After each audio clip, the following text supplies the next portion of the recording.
Mark, are there comments, suggestions, petitions?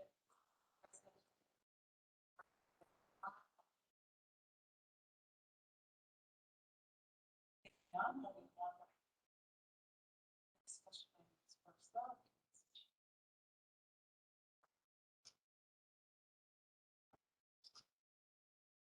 Good evening, Steve Palmer, Fire Chief. I'll try to be brief because go a little long with the budget. Not this one, but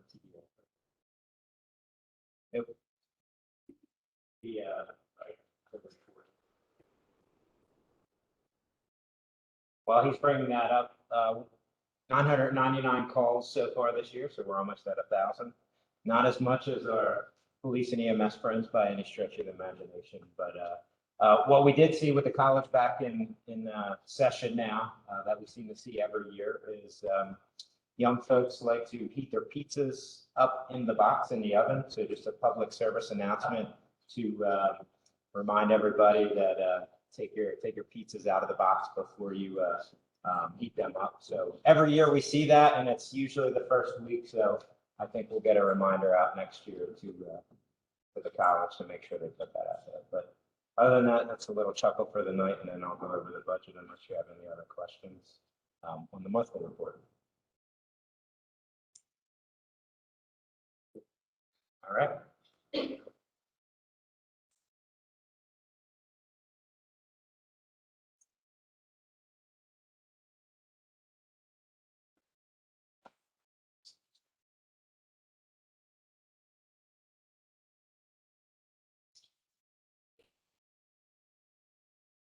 Hello, how are you? Marty Deegan for the police department. Thanks for having me.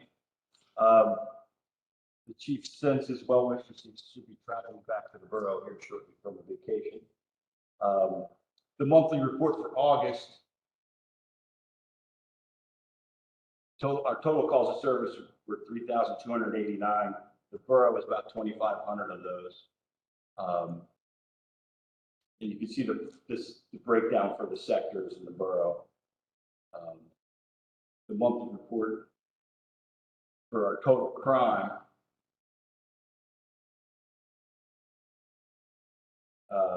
The part ones are about the same. I don't know why that's spun sideways, but part ones are our serious offenses, 38, 39, they're about the same.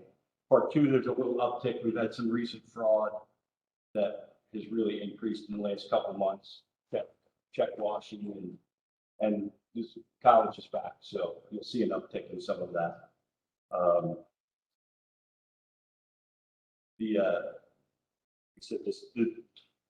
next slide is really just the more serious crimes. Assaults are relatively the same. The assault's going to cover from harassment to lower offense to a higher offense. So those aren't truly all aggravated assault cases. The part two, which you probably have to flip the next one too, you'll see the forgeries increase,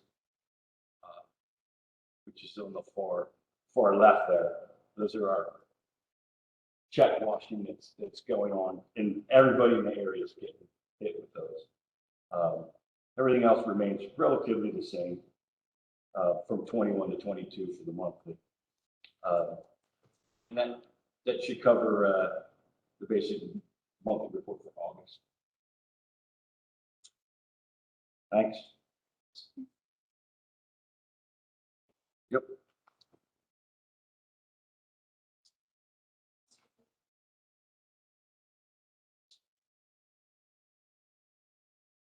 Yeah, he is currently at home. Say something live stream. Yeah, he's on the list. So he's watching. Perfect. Awesome. I've been here once before, but I'll introduce myself. My name is Lenny Brown. I'm one of the two assistant chiefs at Good Fellowship. We have some other news that we'll share at the tail end of things. But we'll go over the monthly report for us for Good Fellowship. As you can see for the borough, we've upticked every month this year with the exception of one, and significant numbers of call volumes going up as well too. You see each month we're increasing somewhere between 20, 30 calls per month going through there, with the exception of April, where we had a little repeat of 7 months call. So the moral of the story is that we're running more calls. We're running more calls not only in the borough, but for our entire department and the areas that we cover. We're on pace for almost 7,000 calls this year, which is wild to think about. Just a couple of years ago when we got to 6,000 and 5,000, we were like, it's crazy. So we're at 7,000, so we're running more calls. Kim and I, as we were looking at the report earlier, were joking about Wednesdays at 12 o'clock, 12 noon is our super busy time. So Wednesdays at 12. But overall, you guys can look through the reports, and if you guys have any specific questions about anything for us, we're certainly happy to answer it. Again, we're seeing things with the fire department as far as the uptick in calls, as far as the university-based calls are concerned, with some decisions on Friday and Saturday nights and some other things that go along with that. So if there's no other questions, we can.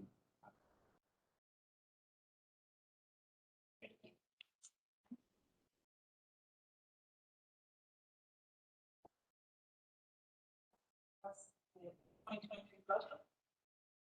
Start with police.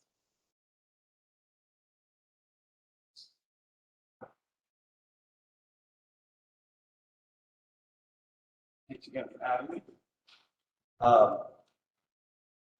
Should be hopefully very short and to the point.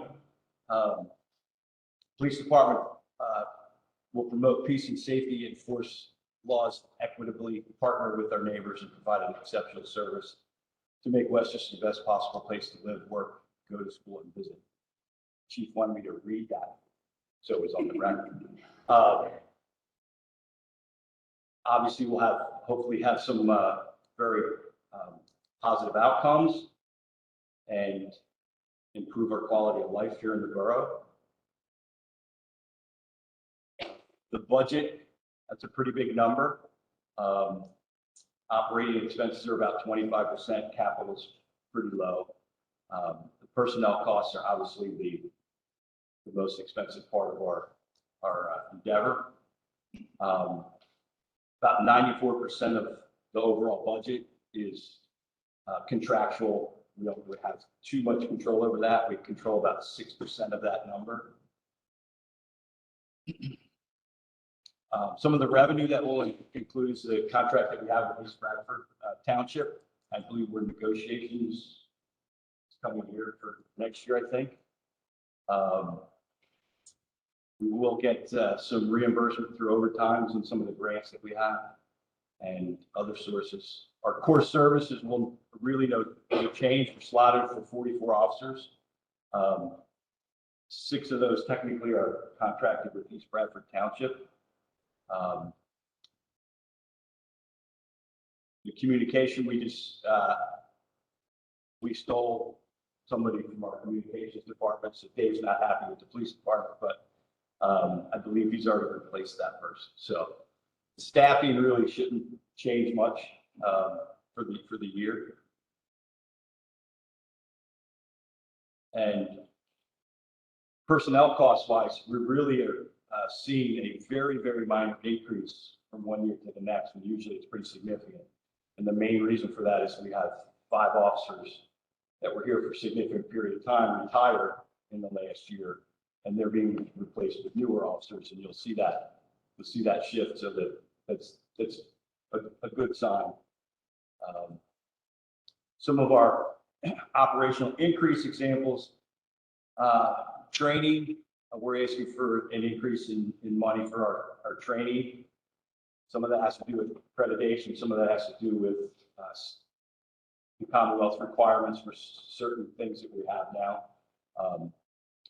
that we're accredited to do ourselves. It's use of force training.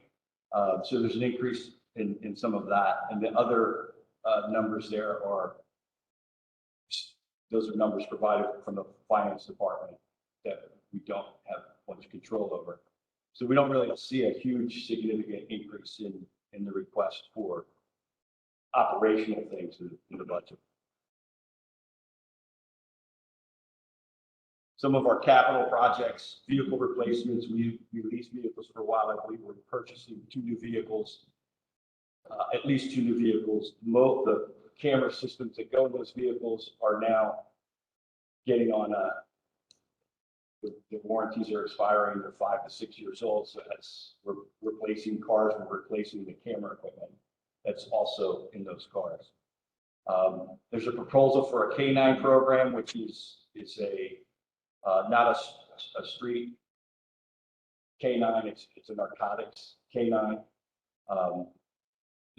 We have a drone, we're looking to have that drone replaced. That technology changes every 6 months, and it's tough to keep up with.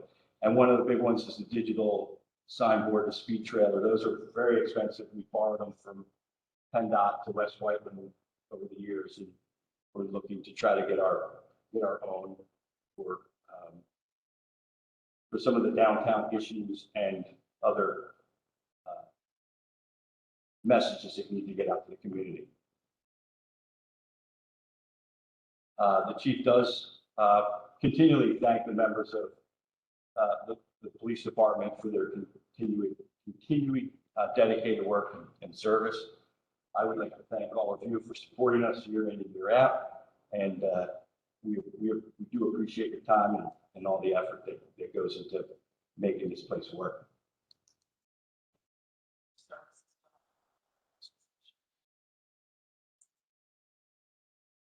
In the capital budget.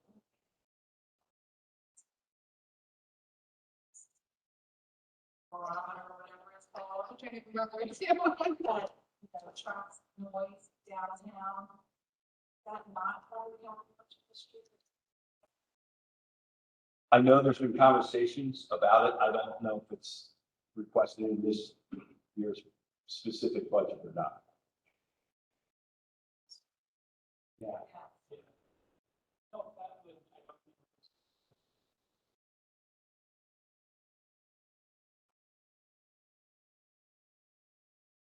Okay.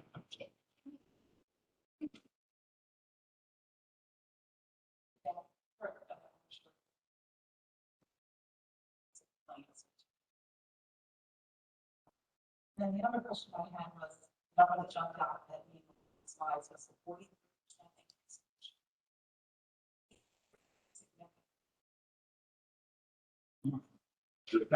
increase. Our health insurance, we got really good news from our health insurance and offices.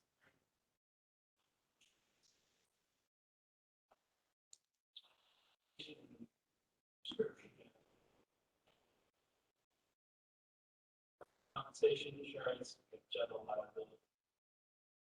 Got very good news across the board. Basically flat. It's the insurance. Next biggest one is general liability insurance. For change. Compensation number has come, still have some work to do on numbers that are coming out. Meeting reports and discussions of.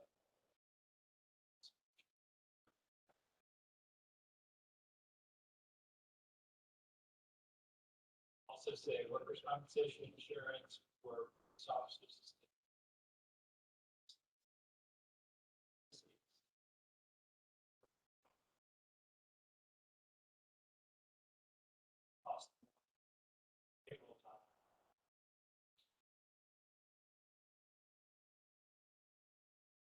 We actually a little more homework, the year-over-year change.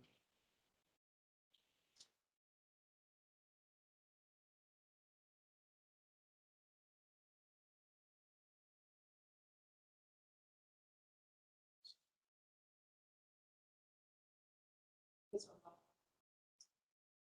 Just want to go back to the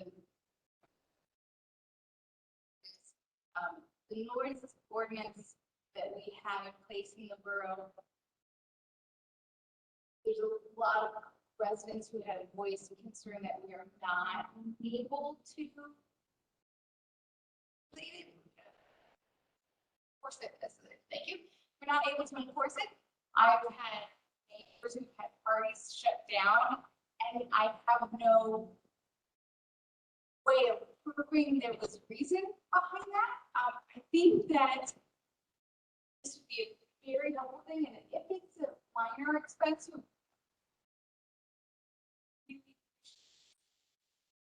just maybe would appreciate that.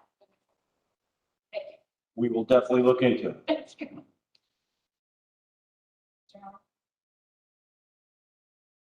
Why? It's made me curious. What are we up to? I'm sorry? Wasn't aware. Um, I believe the history of the drone was it's relative to our crash reconstruction team. It was we're part of a regional serious crash reconstruction team. And that was at first funded by the county. And I believe the way they move that stuff normally works is the county will buy and purchase that equipment and some of the software. And then over the years, we're required to keep it. So we're looking into grants to enhance, to increase that, replace that drone. So is that like after? Correct. And Jim's much more tech savvy than I. We have gone to 2 recent drone flight tests. There's some out there that would be more versatile. You can use them for crash reconstruction, but you can also use them. They can have FLIRs on them. Heat, if you have a missing child, it's dark. You can put that up. It seeks heat. There's super duper technology out there for tracking cars or people, and we're not getting into any of that at this point. But a lot of times what happens is the drone doesn't have the software, doesn't get it. There's no more support for the software. Batteries are old and over, and so that technology is gone. It's exploding. So there's departments out there that have officers assigned on the street that have drones in their car, and they can set the drone out and get a picture of what's going on before they even get to the scene. And then, so there's a lot of technology out there, and that's where we're looking into enhancing that program.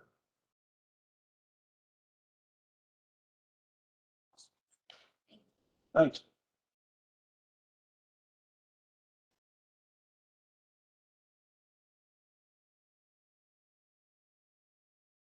Good evening, Steve Thelma again, the fire chief. I'm 1 decimal point less than the police department, but I'm going to give you a little bit more of a show. Anyway, just want to give you a little background on the fire department. Myself, fire chief, we have 3 assistants. Also, we have our chaplain, and Dave serves as the public information officer. We also have safety officers, 2 of which are past fire chiefs, and both of them sit on the borough safety committee. So they've already brought a wealth of knowledge to that committee as well. We had the opportunity here, the picture a few months ago I spoke about, but these are all the living past fire chiefs. So it's a significant amount of experience that we still, at least I have, to lean on for situations I run into. The department's made up of 3 fire companies. I like to look at it as 6 total organizations. So we have 3 individual fire companies. We have the fire department itself. We also have Westchester Volunteer Firemen's Relief Association, which I'll talk more about. And we also have the Fire Training Center. So we all work together. Again, we date back to 1799, one of the oldest still operating volunteer fire companies in the nation. So pretty significant history we have here in Westchester. 24/7, 173 active members, 98 of which on the maintained regular training and call numbers, but there's quite a few people that again support us on the back office side of things. Like we just found out, almost 1,000 calls already this year, 1,364 for 2021. And our training hours post-COVID are really up there. So over 13,000 training hours, which is pretty significant as we go through that. We are certified. We are the first fire department in the Commonwealth to hold that honor since 2010, and we've maintained it ever since. It's meeting it's meeting firefighter 1 requirements, and there's a lot of other things when we look at our apparatus equipment that we carry to make that. What's great about our training center that most fire departments don't have, we're still available. So a lot of fire departments, especially around us, have to travel far and then they're out of service during that time. So that's a great added benefit of having our own training center. Not to mention the ability we have to train our folks, but we remain in service during that entire time and serve the citizens of the greater Westchester area. With that, community members. So obviously just not the, responding to emergencies. I have quite a few pictures up here when Santa comes down from the North Pole and visits the community and we reach out. Also, our volunteers give back. We had a couple families that we donated our own funds out of our pockets for presents to make their Christmas as grand as it could be. Supporting other emergency services. There's a picture here of all of us were involved, all the emergency services, fire or police and EMS as well, at Chester County Hospital, supporting the doctors, nurses, and so forth. And there's even a picture up there of us fixing a backstop at a local ball field. So it's not just responding to emergencies. 27 square miles we cover in our immediate coverage area. So that's our first due, as we call it. But we spread our mutual aid way past that. Fleet, 21 vehicles from our light to heavy vehicles, the engines, the ladder trucks, and so forth. So quite a robust fleet we have. This is our 5th and final year of our contract going into 2023. 2023 is when we'll negotiate, the borough being the holder of that, with the other 5 municipalities around us that pay into that. So that's West Goshen, East Bradford, Westtown, Thornbury, and Birmingham. So numbers of significance when you look at our budget there, the borough pays 35.7% of the cost versus the other 5 pay 64.3% of that. However, the borough equates for 47% of our responses. So pretty good deal if you look at those numbers for the borough. Contractual fees. So a couple of things I want to go over. This is all our revenue, everything that's coming in. So when we look at the 118,160, you'll see that go out again. So that'll be a net zero that goes out to the Firemen's Relief Association. However, what we're bringing in from the township, 761,398. Then 422 of that is coming out of the general fund to make up our total revenue of the $1.3 million. 2 things that I have in there as caveats: fire alarms, about $5,000, just to put a placeholder in there. That's not included in the 05 budget. However, that goes to the general fund, any money we generate from the fire alarm ordinance. Second to that, capital gains of, we had 3 pieces of apparatus that we replaced. One is in service, another one should be in service shortly, and then the third shortly after that. However, 2 of those have been transferred in interdepartment. So one will go to Public Works and fulfill a line item they had in their budget, and another one will go to wastewater. From what I understand, and Barb can correct me if I'm wrong, I believe the one vehicle was replaced a line item for $40,000 at wastewater. So that was a win-win that we're able to transfer interdepartment here, interagency. So on the expense side, I'm not going to read through each one of them, but this is going to be continued on the next page. So everything from maintaining our small equipment to our large trucks, preventative maintenance, things break, obviously, as we go through our radios, our SCBAs, all the costs associated with those, and contributions to the fire company.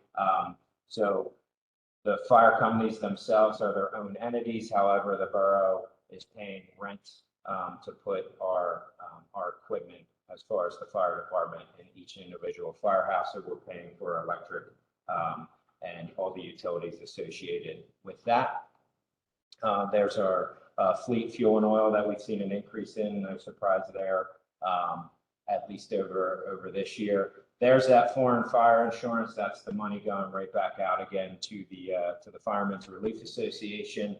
Also in 2020, 2023 by contract, we have 105,000 set forth for the replacement of the brush truck, which I'll talk a little bit more. But if you look at our total expenses, they're net zero between the revenue and expenses. So a total balanced budget here for 2023. This will be the brush truck that we're looking to replace. 105,000 by the contract is set aside in the final fifth contract year to replace this. All of our fire apparatus is on a 20-year replacement schedule, so this is coming up on 20 years with that. Firemen's Relief Association, again, like I said, I don't sit on that. It's a 9-member board. It's 3 members from each of the individual fire companies, and they manage the money that goes in through this. Their focus is on firefighter safety and well-being, and also recruitment and retention.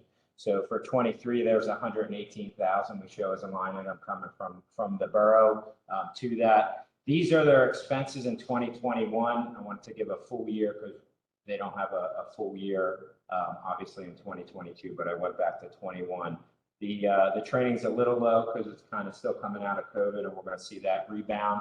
But the first big number you see there, the 219,000, I have auto there. That's not the auto for the fire trucks that's coming through the borough. That is auto general liability and an umbrella policy to the individual fire company. So if a volunteer is responding to the firehouse to go to a call, this insurance picks up damage to their personal vehicle, or if they're in a parking lot at the individual firehouses. So they're paying for this insurance. That's not going to the borough. So again, this is really the focus of this entity is on the firefighter themselves. You can imagine, you know, unfortunately, you're responding to a fire call, you get in an accident, so the volunteer doesn't have to bear the weight of that situation.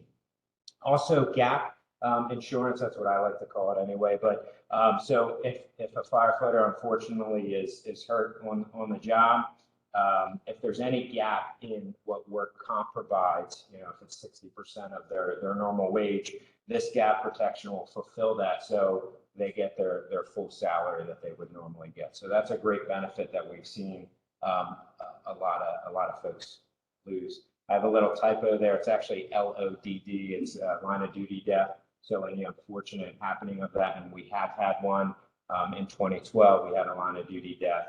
This is where the funds come to pay for, unfortunately, that mother who was left to bear three children by herself. So also outside of firefighter duties, one of my real personal friends was killed in a motorcycle accident off the job.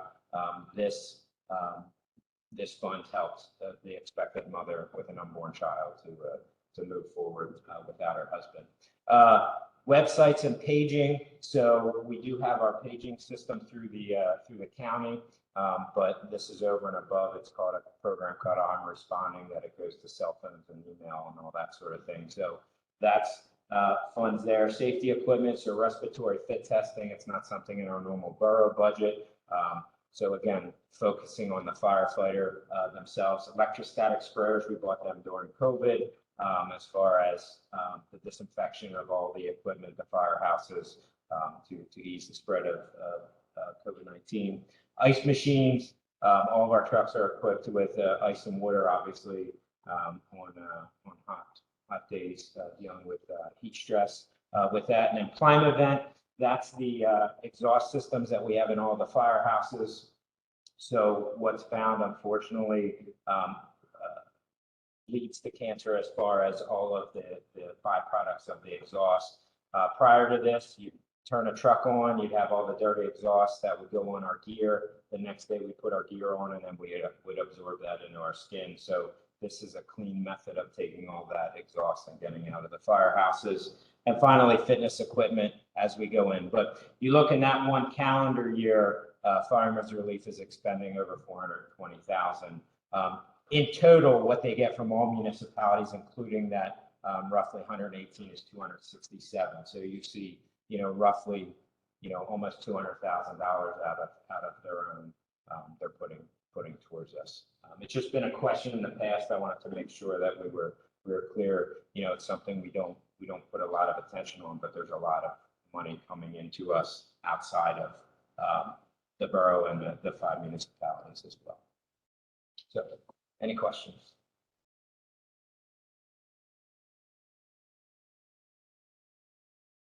Welcome. Right. Well, we're great with the, we're held by the contract. But as far as, increases, we've certainly seen an increase in fuel, and then our fleet as well. Because, again, the 20 years, depending upon where we fall in the cycle, we start to see at least the last 5 years of the vehicle's life, we see a tremendous amount of repairs needed. So we're certainly seeing an uptick of that right now as well. Yep.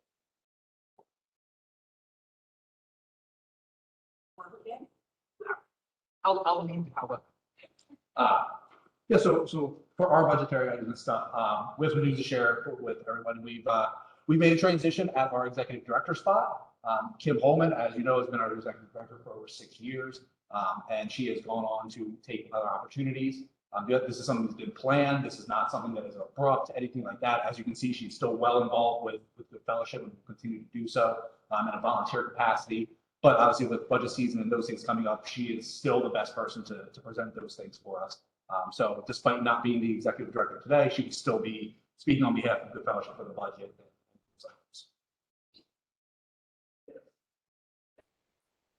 I don't want to. Hi, guys. Kim Holman, previous executive director, volunteer for fellowship now. As you guys know, I've been at the fellowship for 28 years, so I'm not going anywhere. Sorry, I'm not leaving. So the good news is I'm the most inexpensive option. So we've gone from 11 million. What were you asking? 1.3. Oh, 1.3. I'm only asking for $140,000. And the cool thing is we cover 10 municipalities. You're a borough and you're 5. So I'm done. Okay. No, so and all kidding aside, as you guys know, we cover all 10 municipalities, so we're a bigger area. We're running about 7,000 calls a year. As Officer Deegan pointed out, the biggest thing for us right now is the manpower.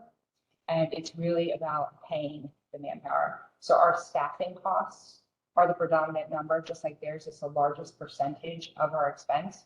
Most of our expenses run around 3 million, and our labor is going to be around 1.9 million of that this year. There's nothing we can do about that. We are in a wage war and a staffing shortage. So we kind of are where we are. And unfortunately, as we've talked about, the revenue doesn't move with that for us.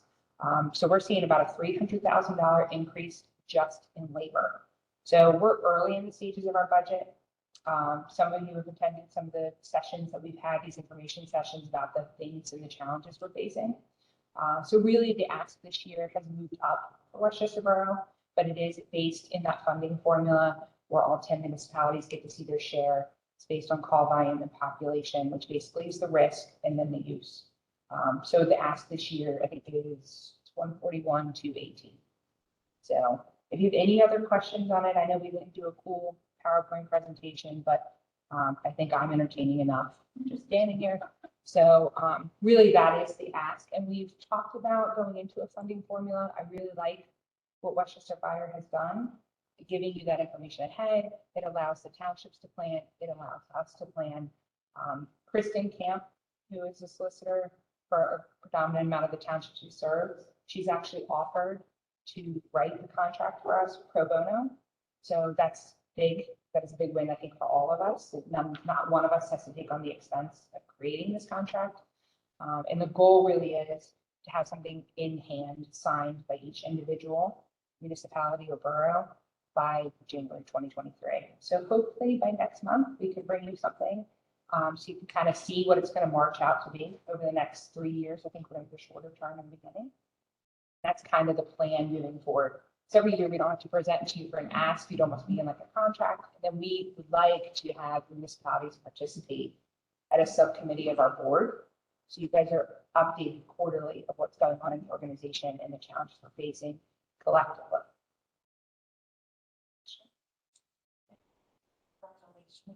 I'm free. It's like I got parole. Oh, thank you. I don't have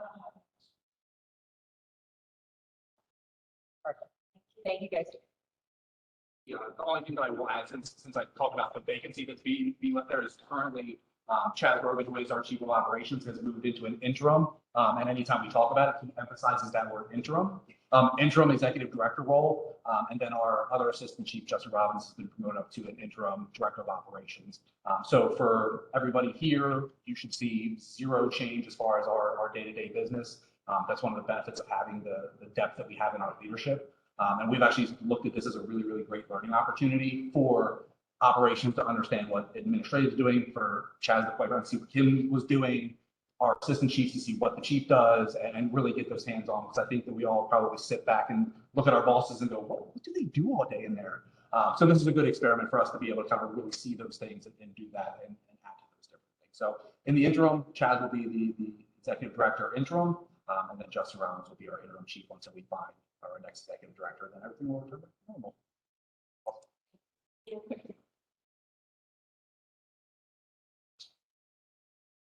Questions?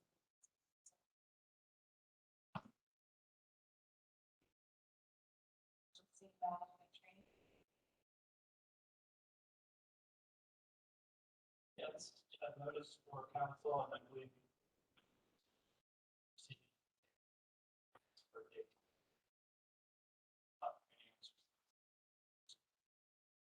John Brill walk us through what would happen if.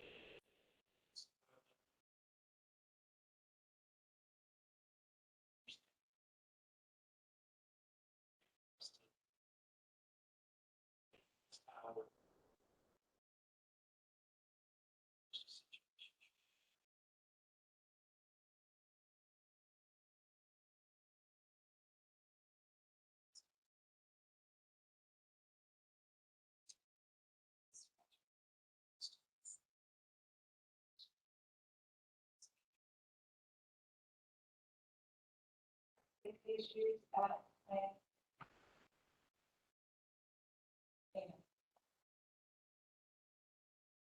So I think last month when we were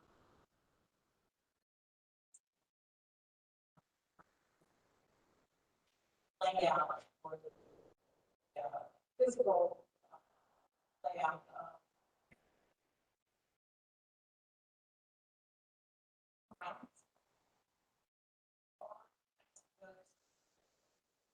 of protesters. Something will play a bit. But it makes more separation.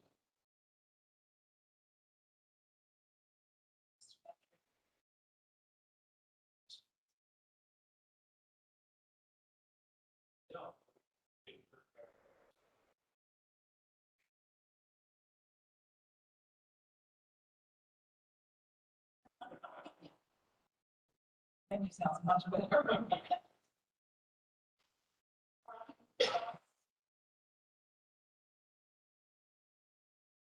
Yeah. People sound what I want that pretty regularly. And it's going to be very difficult to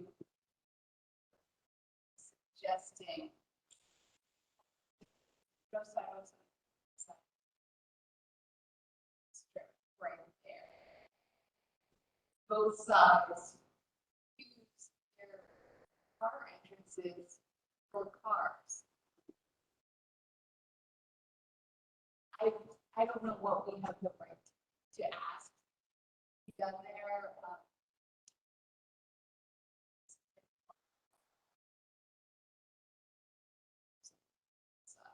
It's a very good situation, and I can come up with a solution.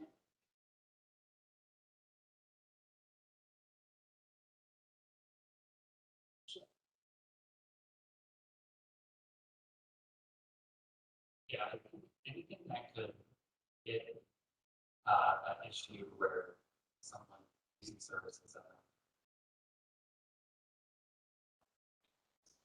any way that could get treated as work. If that means moving that zone across the street, in my mind, both sides of the street have the same issue. So, right, of having traffic crossing through the. So if it's not a problem now, where we are now, it shouldn't be a problem on the other side of the street. And if it's a problem on the other side of the street, then it's a problem on both sides of the street. With Planned Parenthood, we're looking at a parking lot that the location is.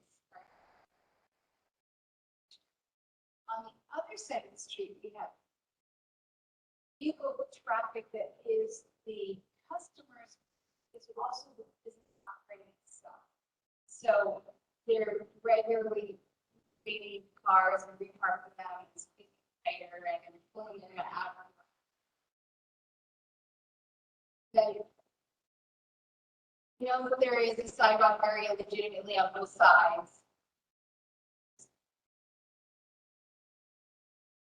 I think we're asking a lot of the businesses across the street. Legitimately nothing to do with Sending out to each strict protest. Because the front laws is sort of lines in the triangle. Anything in one, but restrict them to the sidewalk and the line of traffic, not a line of car. Just trying to, just thinking out loud. Consider sort of provide some separation, some degree of separation.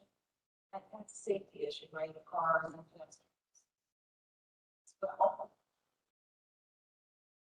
it's just something.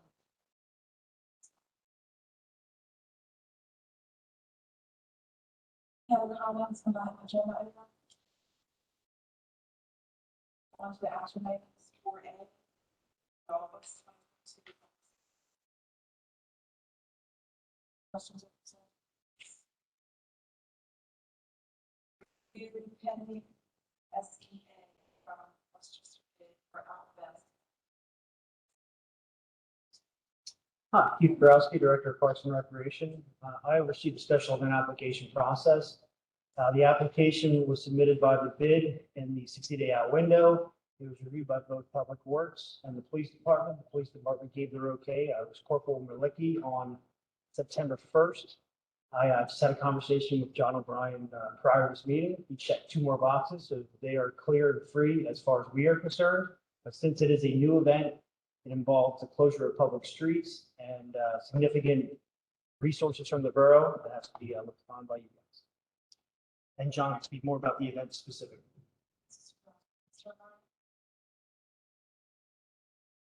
Good evening, John O'Brien, Executive Director, Westchester Business Improvement District. So the idea behind Outfest is, I believe it's on Tuesday, October 11th, is National Coming Out Day. So this is essentially a pride celebration for the LGBTQ plus community. It's a street festival model that basically is going to look a lot like what Swinging Summer Thursday used to be. So it encompasses 2 blocks of Gay Street, the 50 block of West Gay Street, so that's between High Street and Church Street, and then the 100 block of West Gay Street, which is between Church and Darlington. On one side, we'll have a stage with performers, music, and then we're going to have nonprofits, vendors. There'll be a section, they'll have information and resources for those in the LGBTQ plus community. There will also be another section with vendors who are selling wares, and then we will have an area where we have a photo booth, lawn games, and some face painting. So this is a newer event for us, but our goal at the bid in partnership with the Oscar Lasco YMCA is just to further Westchester as a welcoming community that's going to draw more people in and make more people feel comfortable coming here. And then in turn, from a business perspective, that's a customer base that, you know, we want to make sure that everybody's welcome to come into the downtown. Thank you.